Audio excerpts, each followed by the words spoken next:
All right, this is your Gaza War Sit Rep, day 159. No end in sight. It does seem like, just like someone said on Twitter, there's a new flower massacre every day now. And there was one today where the Israelis fired on people trying to get aid in North Gaza. I think it's always that same roundabout, the Kuwait roundabout in Gaza City. And there was one today, but they said and it does seem like just as there's a new flower massacre every day now, there's also Hamas having to come out and say, no, we're not close to an agreement. We haven't agreed to an agreement, and there's no progress on a ceasefire. So there was also such a statement from Hamas today. I'll give you a brief overview of the fighting on the fronts, because yesterday I gave you one, and there's been some things happening on the fronts, but nothing out of pattern, so to speak.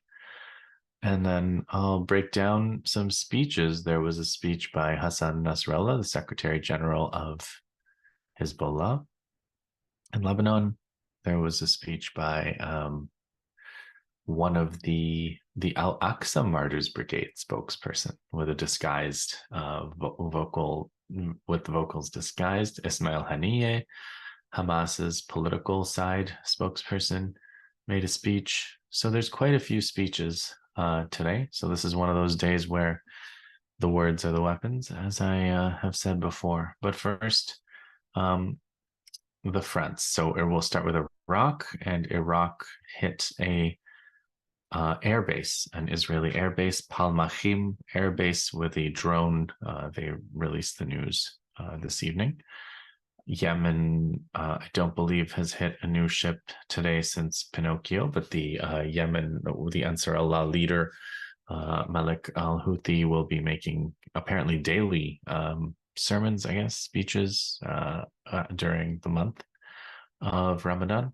So we'll be watching those for highlights and see what we can report on that.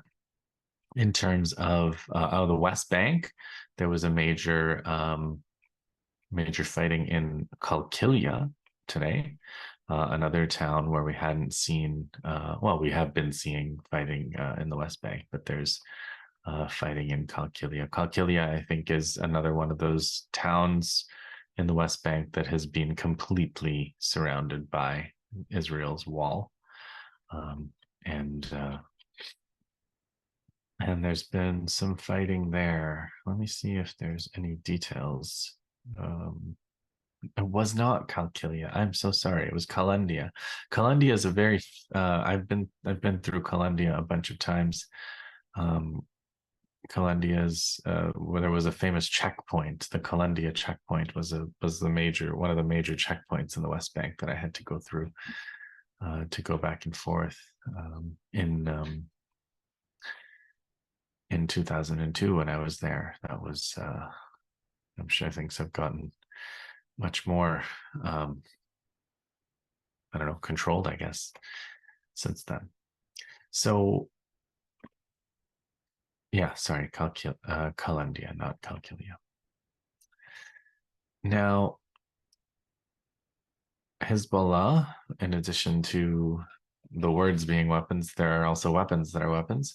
The Hezbollah hit a gathering of Israeli soldiers east of Hanita, targeted the Zabdin barracks with a Falak rocket, targeted the Ruwaysat al-Alam site in Kfar Shuba hills with rockets, confronted an Israeli drone. Did I already do that? No. Forcing it back, targeted the Ramim barracks with rockets, targeted a gathering of Israeli soldiers east of the Al-Abad site with weapons. So that's in Ari J's summary, Aryjeay, and also from that summary, Al-Aqsa Martyrs Brigade's reports shelling in Zaytun. So still fighting in Zaytun, fighting in Beit Lahia, and 17 missions in Khan Yunis. So Khan Yunis battle continues in a big way. So now, some of these speeches. Let's start with Ismail Haniyeh from the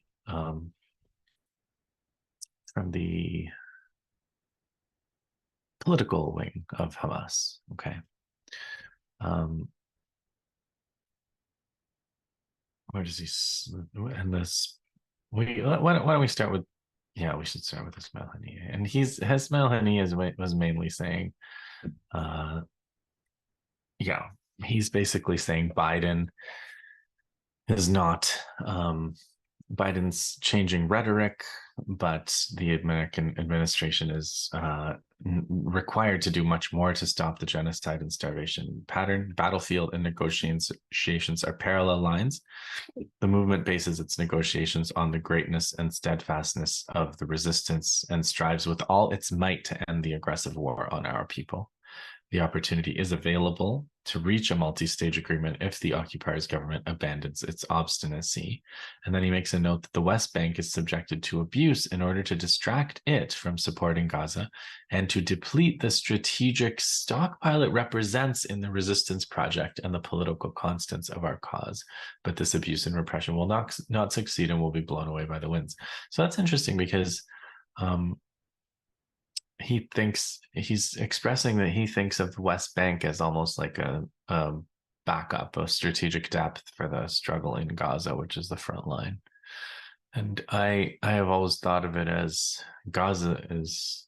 I always thought of it as, and I don't think I ever thought of it exactly that way. I kind of thought of it as Gaza being more like the shield and taking the blows, and the West Bank being lacking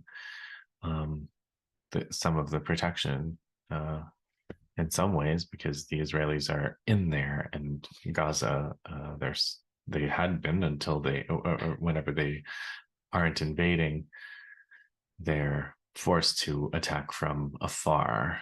But they're different. Gaza gets hit harder, but the West Bank is under constant incursion, constant violence, constant kidnapping, constant prisoner taking. So it's all one struggle. There are small differences, but ultimately, it's the same. I remember Craig Machiber was asked in one of these programs. I think it was Electronic Intifada. He was asked, if Gaza is a genocide, what do you call what's going on in the West Bank? And he said, I think it's the same genocide. And I think that probably is the most sensible way to think about it. Now, al-Aqsa Martyrs Brigade spokesperson, Mohammed, no, what's his name? Abu Jihad, I think. Let me just find his speech here. Abu Jihad, where are you? I think that's what his name is. Sorry. Yeah, Abu Jihad, here it is. So, military spokesperson for al-Aqsa Martyrs Brigade's Abu Jihad speech today. So he said, all the things that they always say, we continue the battle. We're steadfast against the Zionist killing machine. It is unprecedented in history. We salute our people. We call on the people in Jerusalem, Al-Quds, and the West Bank to unite and rally around jihad and resistance to defend our mosque and demand our rights and justice. We salute the West Bank and our fighters. Salute to you and your revolution. The heroic actions of the al-Aqsa brigades in the West Bank, from repelling invasions to engaging in combat operations, reflects the Zionist inability in the face of the magnitude of Palestinian determination to continue the struggle. So the military action in the West Bank will not stop, and the enemy should expect more as long as the policy of crime and murder against our people in Gaza and the violation of the sanctities continue. Your aggression, we say to the enemy, will not change anything in the resistance strategy. You will not be able to break its back. You will emerge defeated and broken. The resistance will remain standing, capable, despite hundreds of raids and the extent of destruction and genocide, which will not erode our right to defend our people. So it's a very defiant message from Abu Jihad of al-Aqsa Martyrs Brigades. Al-Aqsa Martyrs Brigades is the armed wing of Fatah, The political wing of Fatah, I think, has been suborned, corrupted. They are the political leader of Fatah right now is Mahmoud Abbas, who we've talked about in our history of the Palestinian Authority. He's serving out his 19th year of his 4-year term or whatever it was, and um, his principal job is to collaborate with Israel. So, but the armed wing is of Fatah, the al-Aqsa Martyrs Brigades, are fighting alongside al-Qassam and Saraya al-Quds and the other groups in Gaza and in the West Bank. So it's a very dynamic situation there. And in a sense, the idea of political unity that is being strived for between Hamas and Fatah and the other factions, it's already there is already a military unity of these factions and the armed wings. They fight together. So also, let's not discount the statement from Islamic Jihad. So the political wing, Islamic Jihad, you've heard of their armed wing, Saraya al-Quds, the al-Quds brigades. Islamic Jihad Deputy Secretary General Mohammed al-Hindi says there is no talk of a ceasefire. The American talk about a port in Gaza is misleading and aims to buy time. The American port in Gaza could open the door to the displacement of Palestinians from the Strip. Those who want to send aid to civilians in Gaza should open the crossings instead of proposing to establish a port. The struggle now relates to the future of Israel and the resistance. It is bigger than the future of Biden and Netanyahu. I think that's a really important point. The Western media tries to make this about these personalities, Biden and Netanyahu, when it's obvious that it's much deeper, that we are talking about the American elite on a bipartisan basis, and we are talking about Israeli, not just the Israeli elite, but essentially the consensus of Israeli society. To 98% of Israeli society or whatever, according to polling. So Israel is trying to separate the north of Gaza from the south with American cover, working to reducing Gaza's area through a buffer zone, working on starving the people of Gaza to pressure their relocation. The American-Israeli disagreements are not genuine and are only related to tactics. The American administration has been a partner. Biden will continue to support Israel, and his statements are only against Netanyahu. So sort of an analytical, conceptual statement by the Islamic Jihad Secretary General. And I agree with a lot of what he's saying here. This is right. He's basically saying, don't be distracted. This is the agenda that's at work. Watch what's going on at the ground. Don't buy into the fake idea that there's some kind of conflict between Biden and Netanyahu. Okay, I think we're now ready to talk about Hassan Nasrallah's speech, Secretary General of Hezbollah, and it's basically like a Ramadan speech. I think he talks about. I think he's going to give weekly speeches. I have that impression that he's going to give weekly speeches during Ramadan. So after the congratulations, the military update, I would say, to give you a spoiler, I would say the main message of the military update is that, as horrible as this all is, we have to hold on. We have to hang on. And that's the basic message. But he's talking about salutes the steadfastness in Gaza. He says it's the events unfolding should be a lesson, a compelling argument for people worldwide. And he addresses Netanyahu's statement, which he said, unless we invade Rafah, we're going to lose the war. And he says, even if you invade Rafah, you're going to lose the war. You've already lost the war. You've achieved none of your objectives. So he reiterates that. And he says, you're not going to be able to destroy Hamas. And then he asks a series of rhetorical questions. He says, who are you negotiating with right now? You're negotiating with Hamas. You're going to have to negotiate with Hamas if you want to end this war. And Hamas negotiates on behalf of all factions, and the negotiation will require a permanent cessation of the aggression. So then he says something which I just took issue with yesterday before Nasrallah said it today. So, don't take this as the the Secretary General of the Anti-Empire Project disagreeing with the Secretary General of Hezbollah, because, I know who you'd probably vote with in that disagreement. But hear me out. He says Biden has the power to halt the war in the Gaza Strip with the stroke of a pen. And this is just what I said yesterday. This phrase, he's in his own way, he's saying this phrase that I think people have been saying, the one phone call kind of idea. And he also says Biden doesn't care about history, religion, whether he's going to go to hell or heaven.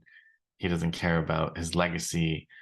All he cares about is the election and whether it'll hurt him electorally. And that also, I'm going to have to disagree with Nasrallah on that one too. I don't believe that these Western politicians and parties care about winning elections as much as they present like they are. I think they are happy to be second place. If you watch American politics on the abortion issue, the Supreme Court nominees, I mean, I don't know American politics like many of you, I'm sure, who are listening, but there's nobody in the world who doesn't know something about American politics. And I have lots of American friends and I read a lot of American stuff. You can't avoid it. So, but I'm not deep into it, but I know from watching America, from watching Canada, from watching Britain, from watching all these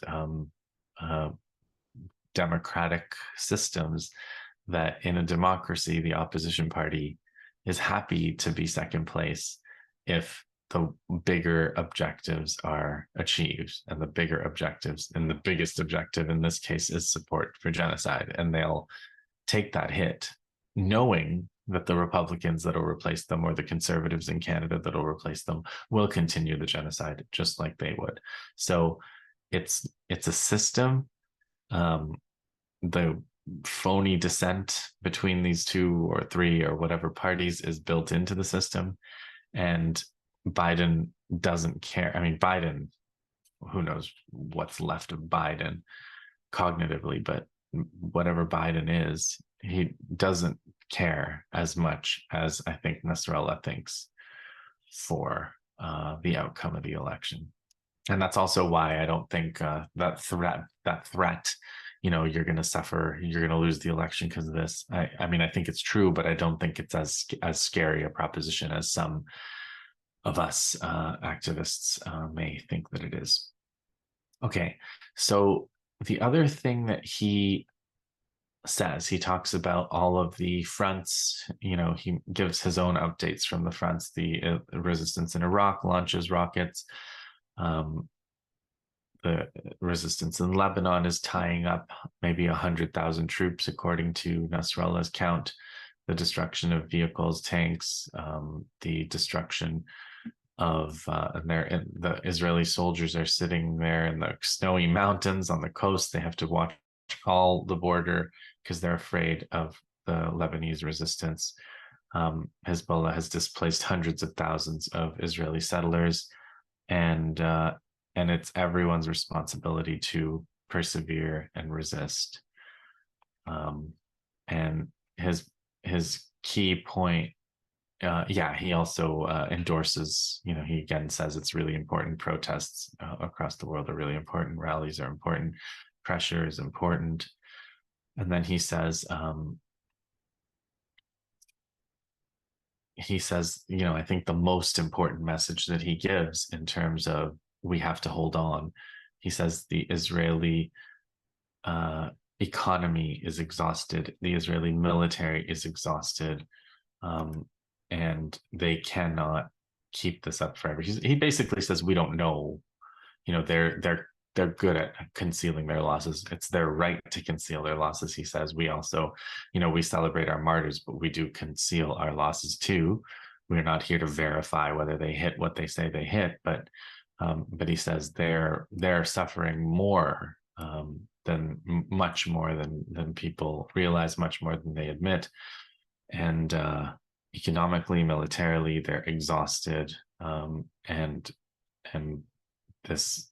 So he says, and that's why it's our duty to hold on, to hold on. So he also mentioned some numbers. He says several calls have been made for recruiting 14,500 soldiers. They're looking into recruiting from the ultra orthodox religious people who are supposed to just be religious scholars. They're not in favor of being recruited into the army. They're talking about leaving.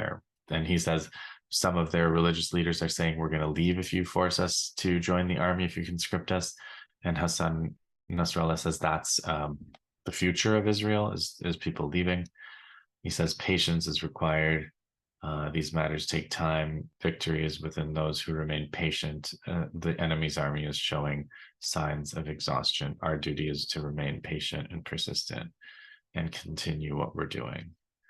So let me see if there are any other highlights. Another source. So even though they had the quote, even if you reach Rafah, you'll lose the war. For me, the key quote is that the enemy is exhausted. I think that is the most important thing, or like they're showing signs of exhaustion. I have to admit, I think I've admitted many times on this channel that I'm amazed by how resilient Israel has proven, how they haven't issued a ceasefire. They haven't stopped when they could stop any time, but instead they've persisted in having so much destruction of their own armored vehicles, their own soldiers. So many of their soldiers have died. So many of their soldiers have been critically injured. So many have, permanently suffered permanent disabilities. And it's amazing to me that so many of their hostages have died. So 70, according to Abu Ubaida's latest report, have been killed by their own bombs. So this is it's a horrible kind of resilience, but it's a kind of resilience that they've had that they've never shown in the past. And like I said, like I keep saying, I think it's going to have long-lasting negative effects, but in the short term, it is something to wonder at, to marvel at, the fact that they've kept fighting through this whole time, and despite Nasrallah's noticing, I think, real signs of exhaustion. So I believe with that covers all of the news of the day. I did want to tell you about a book that I read. It's a very well organized book, so it's pretty easy to read and read in. And it was given to me by the publisher. It was as a review copy.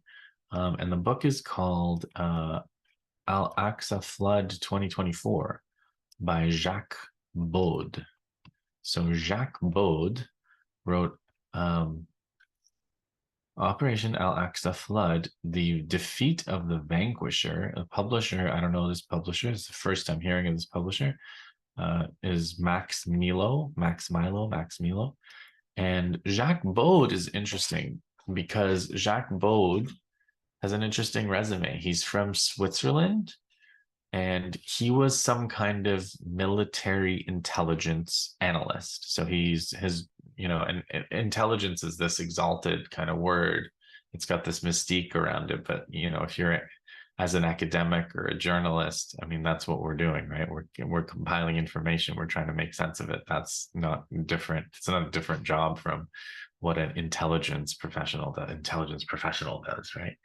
And even like you think of lawyers, they're putting together evidence. They're making a case based on evidence. So these are all related to intelligence. But he he's not in intelligence anymore. He writes books, but if you look at his book, if you look at the table of contents, it's very well organized.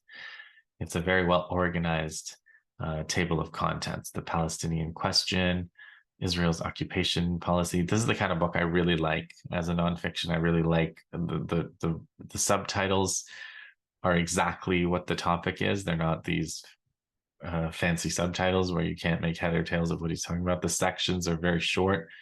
He's got in every section you can go and see. So the fight against Palestinian resistance, Gaza. He breaks down all of the factions, the different resistance movements and the factions.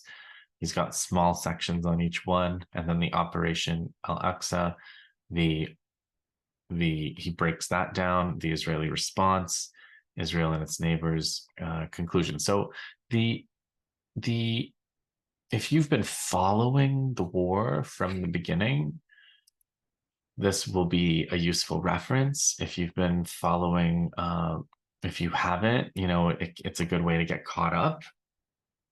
And it's good kind of military reporting that he does, and his conclusions and his analysis are pretty close to what you've been hearing from me. In fact, the reason I knew the name was because there was kind of a long read from a couple of years back that Jacques Baud wrote when the Russia-Ukraine war started, and he was analyzing the Russia-Ukraine war, and I thought a lot of what he said about the Russia-Ukraine war was spot on. And so I was interested to see what he would have to say about al-Aqsa flood and Israel Gaza, and he didn't disappoint from my perspective. So some of the things that he says, I mean, I think the audience of the book is Europeans, probably Europeans with a kind of a somewhat dissident orientation, but who may not have the knowledge, so they may have skepticism about what they're being told. And then he gives you the facts. Like, the book is really full of facts, and so it's pretty sharp. Pretty sharp opening. He says, if we're not careful, Israel could disappear, not because it doesn't fight Palestinian resistance, but precisely because it does. The way Israel is fighting the Palestinians is leading to a loss of legitimacy that seems to be accelerating. And then he goes from there. One question, there's some questions that arise from this kind of analysis of Israel's legitimacy and the loss of legitimacy and its isolation on the international stage. I don't know how that translates, especially when Israel continues to do business with its neighbors, or its neighbors continue to do business with Israel. So this apparent loss of legitimacy, like how does that actually translate? Is it maybe being a little bit alarmist to say that Israel could disappear because it faces a lack of legitimacy? Maybe. But he also he goes through the claims, the Israeli claims of atrocities on October 7th, and shoots them all down pretty much. He does a pretty good job of showing the lack of evidence for these claims, and the way that they're enabling the genocide, basically. And he says so in a good way. There's actually a quotable quote about it, I think, that I'm going to see if I can find. Yeah, so he says, the Israeli authorities have understood that their only way of justifying their disproportionate reaction is to show that their adversary is even more brutal. Behind these allegations lies a strategic issue, which explains why Israel refuses to investigate these crimes. It is likely that these investigations will only uncover lies. And then, he goes through why he thinks that. Quite good. Quite good breakdown there. And he also does a breakdown. He does things like he talks about some things that I want to talk about in the future sit reps, like the attempt at a mass nonviolent action in 2018, the Great March of Return, and how the Israelis just slaughtered people until that was crushed. And the conclusion, the military analysis of October 7th as a raid is also very good. And then the conclusion, the last section, the very last section of the whole book is called "Why Are We Always Wrong?" which is pretty funny. And by we, again, he's talking about Europe, basically. He's saying, why is it that we're always wrong? It seems the West goes from failure to failure. We don't analyze conflicts. We try to make them fit our prejudices. Instead of leading us down the right path, the media reinforce our error until the narrative collides with the reality of the facts. And he compares the way that it's unfolded with the propaganda around the Ukraine war. And I thought that was also pretty well done. So, yeah, we've learned nothing, he says, and we understood nothing. And he goes back to the importance of international law, legitimacy, praises South Africa, praises the Nasrallah in Yemen. And yeah, so overall, I'd say it's definitely worth getting. And as a kind of 435-page military summary of the state of play as of a couple months into the Israeli genocide in Gaza of 2023-24. All right, I'll stop there. We'll be back. We'll see you in the next sit rep. Please do the things, like and subscribe and so on. And we'll see you in the next one.